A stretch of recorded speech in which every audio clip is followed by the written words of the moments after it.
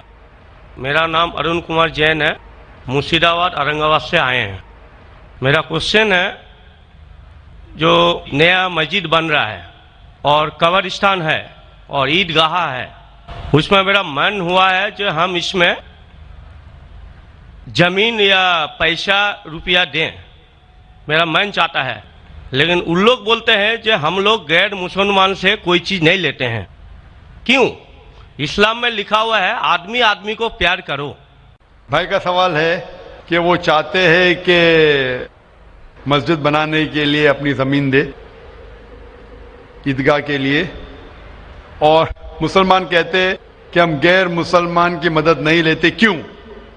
کیا انسان بھائی نہیں ہے؟ بھائی صاحب, غیر مسلمان کی مدد لینا اسلام میں حرام نہیں ہے, لیکن کچھ شرائط ہے کچھ چیزوں کے لیے. مثال کے طور پہ مسجد بنانے کے لیے کچھ شرط ہے. مسجد بنانے کے لیے ایک مسلمان اپنی زکوٰۃ کا پیسہ بھی نہیں دے سکتا ہے. زکوٰۃ ایک مسلمان کے لیے فرض ہے کہ وہ 2.5% اپنی بچت کا, ہر قمری سال وہ 2.5% اپنی بچت کا جو نصاب کے اوپر ہے, 85 گرام سونے کے اوپر ہے, اسے زکوٰۃ دینا چاہیے. اور زکوٰۃ کی کئی شرائط ہے کہ فقراء کو دینا چاہیے, غریب کو دینا چاہیے, مساکین کو, معلّہ الفضل القلوب, غارمون جو قرض دار ہے, وغیرہ وغیرہ, ابن سبیل. لیکن اس کے اندر یہ مسلمان اپنی زکوٰۃ کا پیسہ مسجد کے لیے نہیں دے سکتا ہے, کیونکہ مسجد ایک مسلمان کا فرض ہے کہ وہ اپنے پیسے سے بنائے, اور زکوٰۃ کا پیسہ بھی اس میں استعمال نہیں ہو سکتا ہے, اپنے باقی پیسے سے بنائے. زکوٰۃ کا پیسہ کی کیٹیگری لکھی گئی ہے سورہ توبہ میں, سورہ نمبر 9 آیت نمبر 60 میں, کہ یہ 8 کیٹیگری کو آپ زکوٰۃ کا پیسہ دے سکتے, مسجد بنانے کے لیے نہیں. کیونکہ مسجد ایک فرض ہے, مسلمان خود اپنے پیسے سے, نہ کہ زکوٰۃ سے, اپنے باقی پیسے سے جو صدقہ ہو یا باقی پیسے سے, نہ کہ جو غریبوں کے لیے جو پیسہ محفوظ ہے, جو 8 کیٹیگری ہے اس کے لیے محفوظ ہے, وہ پیسے میں سے آپ مسجد بنانے کے لیے دے سکتے. یہ ایک شرط ہے. اسی طریقے سے شرط ہے قرآن مجید کی کہ مسجد کی دیکھ بھال صرف وہ لوگ کرنا چاہیے جو اس پہ ایمان لاتے ہیں, جو اس بات میں مانتے ہیں, جو ایمان لاتے ہیں اور جو مانتے اور اپنے اچھے اپنے پیسے سے. تو اگر کوئی غیر مسلمان اگر اس پہ ایمان نہیں لاتا ہے تو مسجد کے لیے استعمال نہیں کیا جا سکتا ہے. مثال کے طور پہ میں کہوں گا کہ یہاں کئی جگہ ہے اپنے ہندوستان میں جسے کہا جاتا ہے کینٹونمنٹ ایریا. کینٹونمنٹ ایریا مطلب وہ ایریا جہاں صرف ملٹری کے لوگ جا سکتے. عام ہندوستانی, میں ہندوستان کا ناگرک ہوں, میں یہ نہیں کہہ سکتا کہ میں ہندوستان کا ناگرک ہوں اسی لیے مجھے کینٹونمنٹ ایریا میں جانے دو. وہ رول ہے. کینٹونمنٹ ایریا میں جانے کے لیے فرض ہے کہ وہ لوگ جو اپنی پوری زندگی دیتے ہیں دیش کی حفاظت کرنے کے لیے, وہ لوگ کو اجازت ہے. عام آدمی کینٹونمنٹ ایریا میں نہیں جا سکتا ہے, یہ اصول ہے دیش کا. اسی طریقے سے جو لوگ ایمان لاتے ہیں مذہب پہ اور زکوٰۃ کے علاوہ اپنی باقی آمدنی کے پیسے سے مسجد بنا سکتے. تو اسی لیے کیونکہ آپ ایمان نہیں لے کے آئے تو مسجد بنانے کے لیے آپ کے پیسے کا استعمال نہیں ہو سکتا ہے. لیکن باقی خیرات کی الگ بات ہے. اگر آپ کسی کو پیسہ دیتے ہیں, کسی کو تعلیم کے لیے مسلمان کو, تو حرام نہیں کہ مسلمان غیر مسلمان کا پیسہ نہیں لے سکتا ہے. صرف مسجد کے لیے شرط ہے. تو کچھ چیزوں کے لیے شرائط ہے, باقی چیزوں کے لیے نہیں. مثال کے طور پر آپ کہنا چاہتے ہیں کہ میں میرے پیسوں سے کوئی مسلمان کو پڑھانا چاہتا ہوں, تو کوئی مسلمان آپ کے پیسے سے تعلیم حاصل کرنا اس کے لیے حرام نہیں ہے, صرف مسجد کے لیے. اگر آپ چاہتے ہیں کہ آپ کا پیسہ مسجد میں استعمال ہو تو پہلے آپ کو مسلمان بننا پڑے گا, آپ کو ایمان لانا پڑے گا, پھر ہی آپ, کیونکہ آپ اگر جس چیز میں ایمان نہیں لے کے آتے, آپ اگر ایمان نہیں لے کے آتے کہ ہم کو ایک ایشور کو ماننا چاہیے, ہم کو صلاح پڑھنا چاہیے, تو اسی طریقے سے اگر آپ کو ایمان آ جائے گا کہ یہ مسجد صحیح عبادت کی جگہ ہے اور میں اس پہ یقین کرتا ہوں, پھر آپ کا پیسہ لے سکتے, ورنہ نہیں. Hope the answer the question. آپ کا دوسرا سوال ہے کہ ہم لوگ جو گائے کا دودھ پیتے ہیں وہ ویج ہے کہ یا نان ویج ہے؟ بھائی کا سوال ہے کہ ہم گائے کا دودھ جو پیتے ہیں وہ ویج ہے کہ نان ویج ہے. سائنٹیفکلی گائے ویج ہے کہ نان ویج ہے بھائی صاحب؟ ہم لوگ جانتے ہیں نان ویج ہے. گائے نان ویج ہے نا؟ ہاں تو اس کا دودھ ویج ہوگا یا نان ویج ہوگا؟ Non veg. لیکن ہم لوگ کا دھرم میں وہ دیوی ہے. ہاں ابھی اس کے اوپر باقی سوال آ گیا نا. آپ کا پہلا سوال تھا کہ دودھ نان ویج ہے کیا ویج ہے, تو میں نے پوچھا گائے نان ویج ہے کیا ویج ہے, آپ نے کہا نان ویج, تو دودھ بھی نان ویج ہوگا. تو سائنٹیفکلی دودھ نان ویج ہے, لیکن کیونکہ دودھ کے بنا آپ کی زندگی نہیں گزر سکتی ہے تو دودھ کو لوگ نے ویج کر دیا.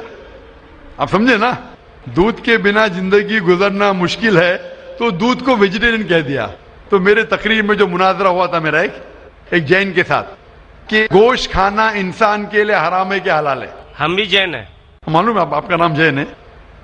تو ایک مناظرہ ہوا تھا with the president of the Indian Vegetarian Congress mister Rashmi bhai Zaveri, وہ پریزیڈنٹ تھے. تو ایک مناظرہ ہوا کہ گوشت کھانا انسانوں کے لیے حرام ہے کہ حلال ہے. وہ مناظرے میں نے ثابت کیا کہ گوشت کھانا انسان کے لیے حرام نہیں, اچھا ہے, ثابت کیا. اور اس میں یہ بھی کہا کہ دودھ نان ویج ہے, لیکن سارے ویجیٹیرین دودھ پیتے, کیوں؟ آپ سمجھ رہے نا. تو دودھ سائنٹیفکلی از نان ویجیٹیرین. آپ نے کہا کیا ہے ہماری دیوی ہے. آپ اگر پڑھیں گے جیسا میں نے کہا کہ نہ تس پرتیماستی, اس ایشور کی کوئی پرتیما نہیں, کوئی عکس نہیں. آپ سمجھے نا, کوئی عکس نہیں, کوئی پکچر نہیں, کوئی پینٹنگ نہیں, کوئی فوٹوگراف نہیں. تو یہ وید کے مطابق یہ غلط ہو جاتا ہے. آپ سمجھے نا. لیکن پھر بھی میں جانتا ہوں کہ کئی کتابوں میں, کیونکہ ہندو کتابیں دو قسم کی ہے, شروتی اور اسمرتی. شروتی وہ کتاب جو بھگوان کی طرف سے آئے, وید انوپنشد. اسمرتی وہ کتاب جو انسانوں نے لکھی ہے. تو شروتی ہوتی جو ایشور کی طرف سے ہے, اور ایک ہوتی ہے اسمرتی جو انسانوں نے لکھی ہے. تو میں جانتا ہوں کہ کئی ہندو مذہبی کتابوں میں خصوصاً اسمرتی میں ایسی چیزیں لکھی ہے جو شروتی کے خلاف ہے. یہ آپ دیکھیں گے گائے آپ کی دیوی ہے, وہ آپ وید میں نہیں پائیں گے, آپ نیچے والی کتاب میں پائیں گے. تو جب بھی کوئی اونچی یا نیچے کتاب میں ٹکراؤ ہو تو ہمیں ماننا چاہیے اونچی کتاب. قرآن اسلام کی سب سے اونچی کتاب ہے. قرآن سے کوئی بھی کتاب ٹکرائی تو ہمیں قرآن میں ماننا چاہیے, اس کتاب میں نہیں. آپ سمجھے نا. تو اسی طریقے سے اگر آپ وید میں پڑھیں گے, وید میں لکھا ہے کہ خدا کا کوئی عکس نہیں, تو اگر وہ مانیں گے تو ہمیں ماننا پڑے گا کہ خدا کا کوئی روپ نہیں. تو یہ کہنا کہ گائے دیوی ہے, یہ کئی پنڈت کہتے ہیں کہ ہم جانتے ہیں کہ خدا ایک ہے, ہم جانتے ایشور ایک ہے, لیکن ہمیں کنسنٹریشن کے لیے ہمیں بہت بار مورتی کا سہارا لینا پڑتا ہے. پنڈت لوگ سے میں بات کرتا ہوں کہ آپ کی کتابوں میں صاف لکھا ہے کہ بھگوان ایک ہے, نہ اس کا کوئی عکس ہے, نہ کوئی مورتی ہے, نہ کوئی پینٹنگ ہے, نہ کوئی پکچر ہے. تو وہ کہتے ہیں ہم مانتے ہیں یہ بات پہ, لیکن کیا کنسنٹریٹ کرنے کے لیے پہلے شروعات میں ہمیں عکس کی ضرورت ہوتی ہے, ایک مورتی کی. جب ہم ہائر کانشیسنیس پہ پہنچ جاتے اس وقت ہمیں ضرورت نہیں پڑتی. تو میں ان سے کہتا ہوں مسلمان ہائر کانشیسنیس پہ پہنچ گئے, ہمیں کوئی عکس کی ضرورت نہیں, ہم ایشور کو ڈائریکٹ مانتے, ڈائریکٹ عبادت کرتے. تو اسی طریقے سے کبھی بھی ٹکراؤ ہوتا ہے مذہبی کتابوں کے اندر تو اونچی کتاب کو ماننا چاہیے نیچی کتاب کے بنسبت. تو اونچی کتاب میں لکھا ہے کہ ایشور کا کوئی عکس نہیں ہے, آپ سمجھے نا. پھر بھی آپ دیکھیں گے لوگ اپنی مذہبی کتاب کو نہیں مانتے. تو میرا یہی کہنا ہے لوگوں سے, چاہے مسلمان ہو, جیسا میں نے کہا کہ قرآن کو سمجھ کے پڑھو. میں کہتا ہوں ہندوؤں سے کہ آپ بھی وید کو سمجھ کے پڑھو. میں کہتا ہوں انڈین گورنمنٹ سے کہ سانسکرت کم از کم ہندوؤں کے لیے فرض کرو, تو ہندو کم از کم سانسکرت پڑھ سکیں گے, اپنے مذہب کے قریب آئیں گے, اور ہندو مسلم بھی قریب ہو جائیں گے. کیونکہ سانسکرت پڑھیں گے تو آپ کو پتا چلے گا کہ آپ کی کتاب میں کیا لکھا ہے. تو کوئی بھی پنڈت آپ کو گھمائے گا نہیں. پھر پنڈت گھمائے گا تو بولیں گے تو حوالہ دو کوئی ہے. آپ سمجھے نا. بہت سے ہندو میرے جو سنتے مجھے اپنے پنڈت سے پوچھتے کہ مسلمان ہے جو ایسا کرتا ہے, بولتے ارے ارے وہ مسلمان کو سنو مت. ارے کیوں نہیں سنو بھائی, میں اگر حوالہ غلط دے رہا ہوں تو آپ آگے پوچھ سکتے مجھے کہ آپ نے جو حوالہ دیا وید کا غلط ہے, میں انسان ہوں, غلطی کر سکتا ہوں, آپ سمجھے نا. تو میں کہتا ہوں ہندوؤں سے کہ آپ سنسکرت جانو, اپنی وید پڑھو, تعالوا الی کلمۃ سواء بین بینکم, آؤ ہم اس بات کی طرف جو آپ اور ہم یکساں ہے, یکسانیت کی طرف آئیں گے تو ہندو مسلمان ایک ہو جائیں گے. Hope the answer the question. ہیں مائک نمبر 2 کی طرف, وہاں پر اگر کوئی غیر مسلم بھائی موجود ہیں اور ان کے ذہن میں کوئی سوال ہے تو سوال کر سکتے ہیں. مائک نمبر 2 سے. جی, میرا نام راجندر پرساد شاہ ہے. میں ارریہ ضلع کے کرسا کاٹا گاؤں کا رہنے والا ہوں, اور میں دھرم سے اگر پوچھیے تو میں نہ ہندو ہوں نہ مسلمان ہوں, میں آنند مارگی ہوں. میں بھاگوت دھرم کو مانتا ہوں. اس لحاظاً میرے من میں ایک شنکا ہے, جہاں گیتا کہتی ہے دھرم سنستھاپنارتھائے سمبھوامی جگے جگے, اور مسلمانوں سے سنتا ہوں تو محمد از دا لاسٹ پیغمبر. میرا شک ہے کہ پرماتما اللہ کی سرشٹی انفینائٹ ویبس میں چل رہے ہیں, تو انفینائٹ سمسیایں آگے آئیں گی, تو ہوا محمد دا لاسٹ پیغمبر. اگر یہ صحیح ہے تو گیتا کا یہ کرشن کا یہ گھوشنا سمبھوامی جگے جگے کیا غلط ہے؟ بھائی صاحب نے ایک اچھا سوال پوچھا ہے. انہوں نے حوالے تھا بھگوت گیتا کا, جس میں کرشن کہتے ہیں, انہوں نے کہا سنسکرت میں ترجمہ نہیں کیا. شری کرشن کہتے ہیں کہ جب بھی اس دھرتی پہ ظلم ہوگا تو اس وقت بھگوان ایک پیغمبر کو بھیجیں گے, اور ہر دور میں ایک پیغمبر آئے گا, سمبھوان یوگی ہوگے, ہر یگ میں آئے گا. تو بھائی کا سوال ہے کیا کرشن غلط ہے؟ آپ مسلمان کیوں کہتے ہیں کہ محمد صلی اللہ علیہ وسلم آخری پیغمبر ہے؟ بھائی صاحب, سب سے پہلے ہم کہتے ہیں محمد صلی اللہ علیہ وسلم آخری پیغمبر ہے کیونکہ یہ کہا گیا قرآن مجید میں سورہ احزاب میں, سورہ نمبر 33 آیت نمبر 40 میں کہا گیا ما کان محمد ابا احد من رجالکم ولکن رسول اللہ وخاتم النبیین وکان اللہ بکل شیء علیما, کہ محمد صلی اللہ علیہ وسلم آپ لوگوں میں سے کسی کے والد نہیں ہیں, لیکن خاتم النبیین ہیں, آخری نبی ہے. کیونکہ قرآن مجید میں کہا گیا ہے کہ محمد صلی اللہ علیہ وسلم آخری نبی ہے, ہم اس پہ یقین رکھتے ہیں.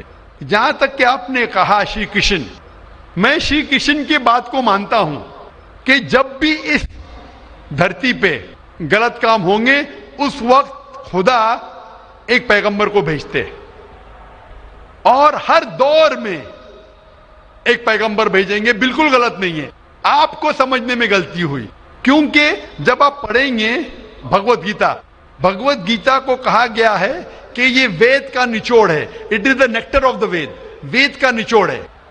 اور جب آگے آپ پڑھیں گے لکھا ہوا کلکی پرانا میں, کلکی پرانا میں لکھا ہے, کلکی پرانا چیپٹر نمبر 2 شلوک نمبر 5, 7, 11, 15 میں لکھا ہے کہ ایک کلکی اوتار آئیں گے جو کل یگ میں آئیں گے, اور کل یگ آخری یگ ہوگا, اور یہ کلکی اوتار لوگوں کو صحیح راستہ دکھائیں گے.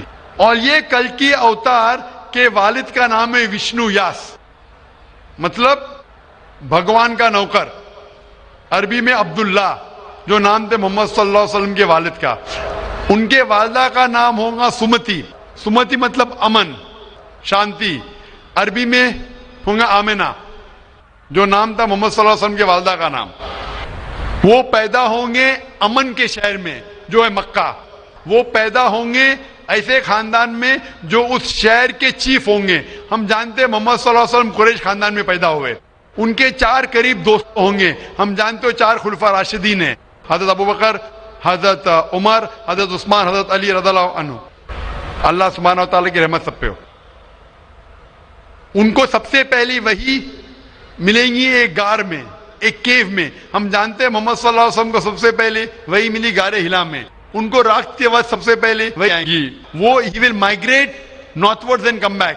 اور محمد صلی اللہ علیہ وسلم مدینہ میں ہجرت کی اور پھر سے واپس مکہ لوٹے. یہ ساری نشانیاں جو لکھی کل کے اوتار کے بارے میں وہ ہو بہو اترتی ہے محمد صلی اللہ علیہ وسلم پہ.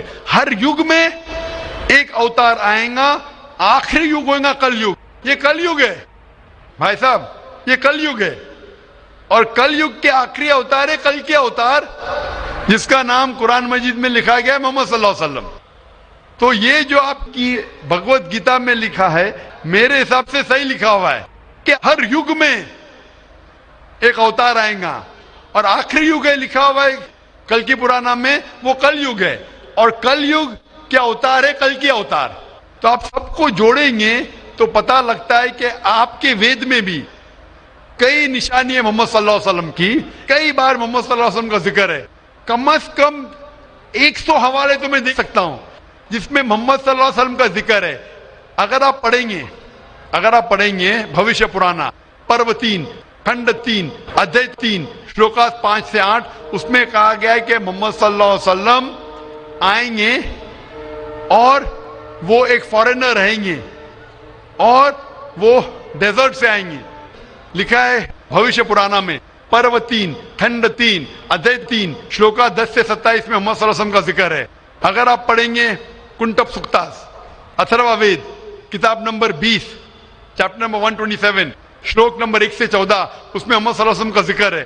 محمد صلی اللہ علیہ وسلم کا ذکر کئی جگہ وید کے اندر ہے، کئی جگہ پرانا میں ہے. تو اگر آپ بھگوت گیتا کو لیتے ہیں، پرانا کو لیتے، کل کی پرانا کو لیتے اور ایک مانتے ہیں، تو سارے یہ شلوکا کہہ رہے ہیں کہ آخری پیغمبر آنے والے محمد صلی اللہ علیہ وسلم ہیں اور ہمیں محمد صلی اللہ علیہ وسلم ماننا چاہیے. بھائی صاحب جی بھگوت گیتا مانتے ہیں آپ؟ دیکھیے، میں مانتا کسی کو نہیں ہوں. میں ترک کے بودھک استر پر جو میرا لاجک ایکسپٹ کرتا ہے اسی کو میں مانتا ہوں. لیکن آپ نے بھگوت گیتا کا حوالہ دیے کیا نہیں؟ نہیں، ماننا کا مطلب وہ آنکھ بند کا ماننا، میں آنکھ کھول کر مانتا ہوں. تو آنکھ کھول کے آپ مانتے کیا نہیں بھگوت گیتا کو؟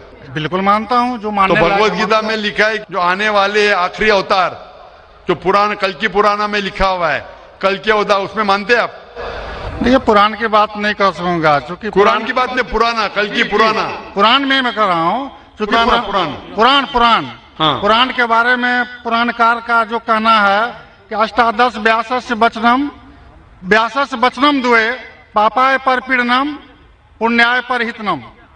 اسی طرح کا ہے کہ 18 پران کا ادیش ہے کہ دوسرے کو کشٹ دینا پاپ ہے اور دوسرے کا بھلائی کرنا پنیہ ہے.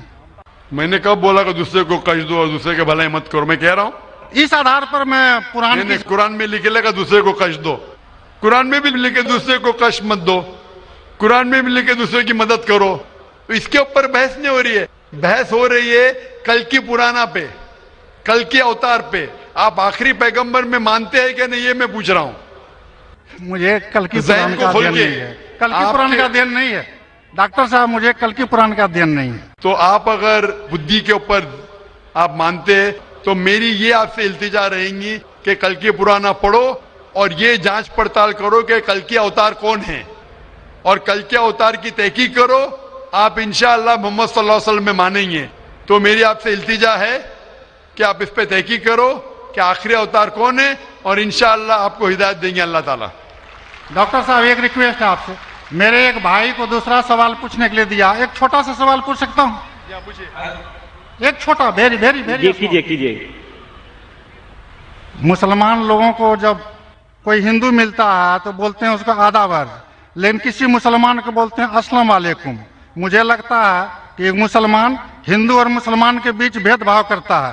کرپیا آپ اسپشٹ کیجیے اس کو. بھائی صاحب کا سوال ہے کہ اگر کوئی مسلمان ہندو سے ملتا ہے تو آداب عرض کرتا ہے، اگر کوئی مسلمان سے ملتا ہے تو السلام علیکم کہتا ہے، تو ہندو مسلمان میں بھید بھاؤ کیوں؟ بھائی صاحب ہندو مسلمان میں بھید بھاؤ تو رہے گا، میں آپ کے سوال کا جواب دوں گا، کیونکہ ہندو ہندو ہے، مسلم مسلم ہے، لیکن ایک دوسرے کا ساتھ دینا چاہیے اور ایک دوسرے کو سمجھنا چاہیے. پہلے بھائی صاحب جس نے سوال کیا تھا انہوں نے مجھے آداب کہا تو میں نے ان سے کہا السلام علیکم، کہا کہ نہیں؟ جی کہا نا. ہندو نے مجھ سے کیا کہ آداب کہا کہ نہیں؟ میں نے ان سے سلام کہا کہ نہیں؟ جی میں غور کیا تھا. غور کیا، ماشاء اللہ. لیکن تو غور کیا تو کہا کیوں نہیں کہ آپ نے ایسا نہیں کہا؟ وہ ہندو بھائی نے مجھے آداب کہا. ڈاکٹر صاحب جی ہاں، you are not only one Musliman. I see lakhs of Musliman, but this quality find only in you. only in me, ماشاء اللہ. Only in you. بھائی صاحب کہہ رہے کہ وہ خود مسلمان کو جانتے، صرف مجھ میں دیکھا کہ میں نے سلام کہا. جی. اس کی وجہ یہ ہے کیونکہ علماء میں اختلاف ہے کہ آپ غیر مسلمان کو سلام کر سکتے کہ نہیں. پہلا یہ جان لے السلام علیکم کی معنی کیا ہے. السلام علیکم کی معنی ہے کہ آپ پہ سلامتی ہو. السلام علیکم ورحمۃ اللہ وبرکاتہ, آپ پہ سلامت رہے, رحمت رہے اور برکت رہے. نا اس میں اختلاف ہے مسلمانوں میں, مسلمان علماء میں, کہ آپ غیر مسلمان کو سلام کر سکتے کہنے, غیر مسلمان کے سلام کا جواب دے سکتے, اس میں اختلاف ہے. کیونکہ ایک حدیث ہے جس میں اللہ کے رسول فرماتے ہیں, کیونکہ ایک حدیث ہے جس کے اندر یہود لوگ مسلمان کو کہتے السلام علیکم. السلام علیکم کا معنی آپ پہ موت ہو, سام کے معنی موت, السلام علیکم آپ پہ موت ہو. تو اللہ کے رسول نے فرمایا آپ کو علیکم ان پہ بھی. تو یہ حدیث ہے, صحیح حدیث ہے. یہود لوگ کہتے تھے مسلمان کو چھیڑنے کے لیے السلام علیکم آپ پہ موت ہو, تو اللہ کے رسول نے فرمایا آپ کو علیکم آپ پہ بھی ہو. تو اس کی وجہ سے اختلاف, اور کئی حدیثیں ہیں, میں زیادہ بحث میں نہیں جانا چاہوں گا, لیکن یہ کہنا چاہوں گا کہ کچھ علماء یہ بھی کہتے ہیں کہ آپ السلام علیکم کہہ سکتے, کیونکہ قرآن مجید کی ایک آیت ہے سورہ نساء میں, سورہ نمبر 4 آیت نمبر 86 اس میں کہا ہے اگر کوئی آپ کو گریٹ کرتا ہے, اگر کوئی گریٹ کرتا ہے تو آپ اور بہترین طریقے سے گریٹ کرو. اگر کوئی آپ کو گریٹ کرتا ہے اور بہترین طریقے سے گریٹ کرو, یا کم از کم اتنا. تو اگر کوئی السلام علیکم کہتا ہے مجھے کہنا چاہیے وعلیکم السلام ورحمۃ اللہ. اگر کوئی کہتا ہے السلام علیکم ورحمۃ اللہ, مجھے کہنا چاہیے وعلیکم السلام ورحمۃ اللہ وبرکاتہ, یا کم از کم اتنا, یہ ضروری ہے. تو اسی لیے اگر کوئی مسلمان مجھ سے آداب کرے تو آداب سے بہتر کیا ہے السلام علیکم. اور اللہ کے رسول کے لیے کہا گیا محمد صلی اللہ علیہ وسلم کے لیے, اللہ فرماتے جو میں نے تقریر میں بیان کیا سورہ انبیاء میں سورہ نمبر 21 آیت نمبر 107 میں, وما ارسلناک الا رحمت للعالمین, کہ ہم نے محمد صلی اللہ علیہ وسلم کو نہیں بھیجا لیکن رحمت بنا کے سارے انسانوں کے لیے, سارے عالم کے لیے. تو جب محمد صلی اللہ علیہ وسلم سارے انسانوں کے لیے رحمت بن سکتے تو کیا میں السلام علیکم ورحمۃ اللہ نہیں کہہ سکتا ہوں؟ تو اس بنیاد پہ علماء کا اختلاف ہے کہ السلام کہہ سکتے. کہنے میں ان علماء میں مانتا ہوں جو کہتے ہیں کہ آپ غیر مسلمان کو سلام کہہ سکتے اور جواب بھی بہترین دے سکتے.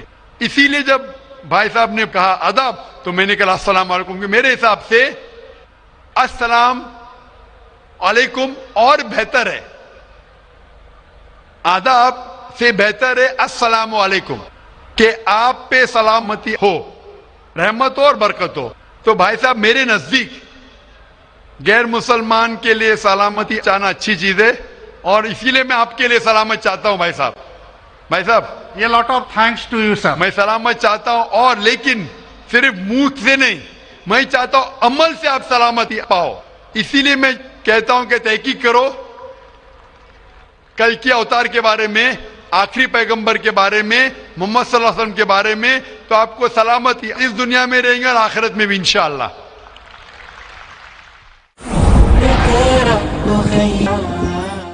اگلا سوال مائک نمبر 3 سے, وہاں پر اگر کوئی غیر مسلم بھائی ہیں تو وہ سوال کر سکتے ہیں.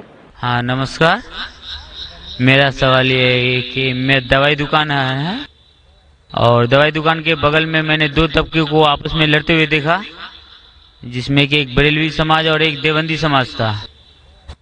تو بریلوی کہتے ہیں کہ دیوبندی لوگ صحیح نہیں ہے اور بریلوی صحیح ہے, تو اس کا بنیاد کیا ہے, جڑ کیا ہے, مجھے اس کی جانکاری چاہیے. سوال تھوڑا ڈیفیکلٹ ہے. بھائی صاحب نے کوئی ڈیفیکلٹ سوال کہا ہے لیکن جواب بہت آسان ہے. سوال ڈیفیکلٹ ہے لیکن جواب آسان ہے,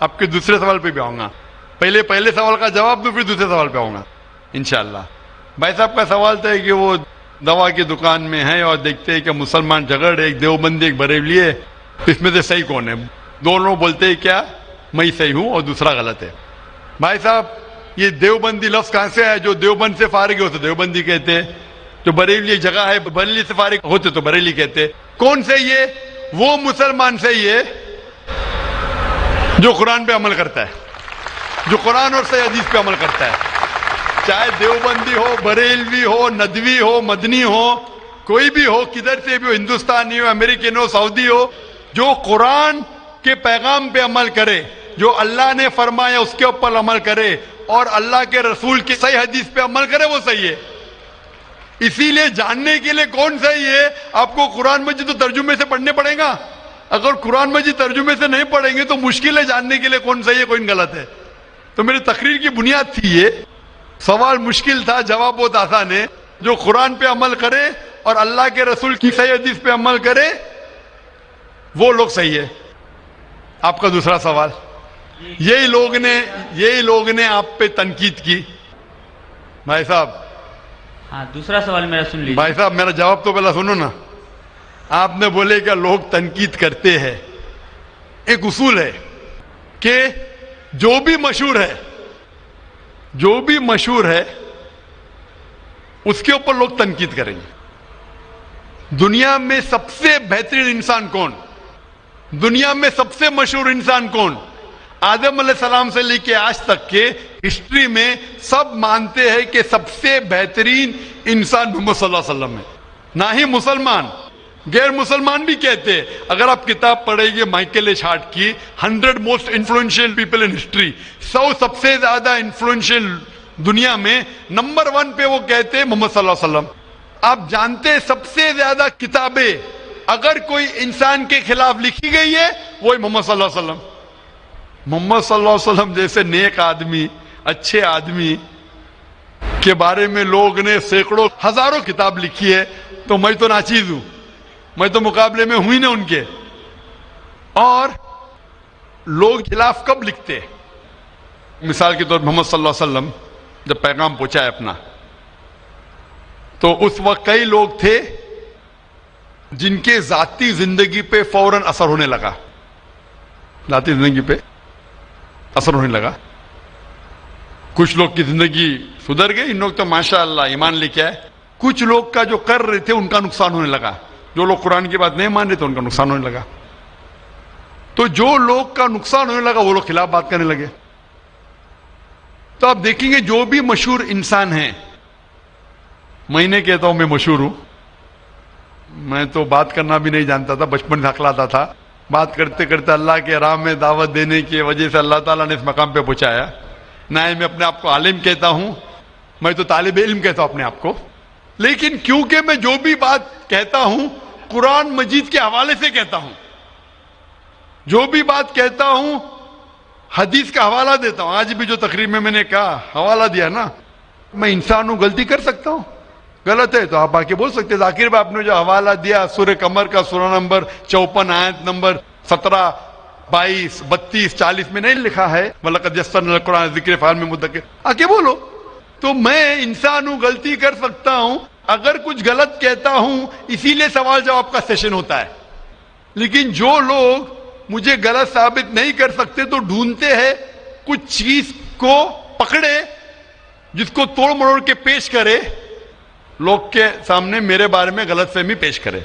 میں جانتا ہوں کہ یہاں کے آرگنائزر نے کہا کہ ایک ویڈیو کلپ لوگ عام کر رہے تھے جس میں کیا ہے کہ ذاکر بھائی کہتے ہیں کہ محمد صلی اللہ علیہ وسلم سے مانگنا حرام ہے, محمد صلی اللہ علیہ وسلم کو ماننا حرام ہے.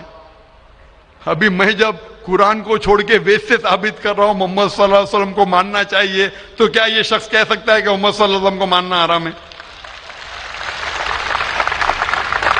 اس میں 2 چیز ہو سکتی ہے. یہ ویڈیو کلپنگ کی ریکارڈنگ کبھی پیس ٹی وی پہ آئی نہیں. جب میں تقریر کرتا ہوں, بات کرتے ہوں, کوئی بھی ریکارڈنگ کرتے رہتے. ہو سکتا ہے کہ سلپ آف دا ٹنگ ہے, کیا کہ سبقت لسان, یا ہو سکتا ہے کسی نے توڑ مروڑ کے پیش کیا ہے. اور توڑ مروڑ کے پیش کرنا بہت آسان ہے. مثال کے طور پر میں آپ سے پوچھوں گا مسلمان سے کہ جارج بش کیسے انسان ہے, انہوں نے کہا جارج بش اچھے انسان نہیں ہے. میں نہیں کو کاٹ دوں گا, لگے گا جارج بش اچھے انسان ہے. اس کو خود کو میں دکھاؤں گا, آپ نے کہا نہیں ہو سکتا ہے سبقت لسان ہے, ہو سکتا ہے سلپ آف دا ٹنگ. وہ سلپ آف دا ٹنگ نہیں ہے. اس نے کہا کہ اچھے انسان نہیں ہے, نہیں کو کاٹا, جوڑ دیا اچھے انسان ہے. تو اب سمجھ رہے, بہت آسان ہے. میڈیا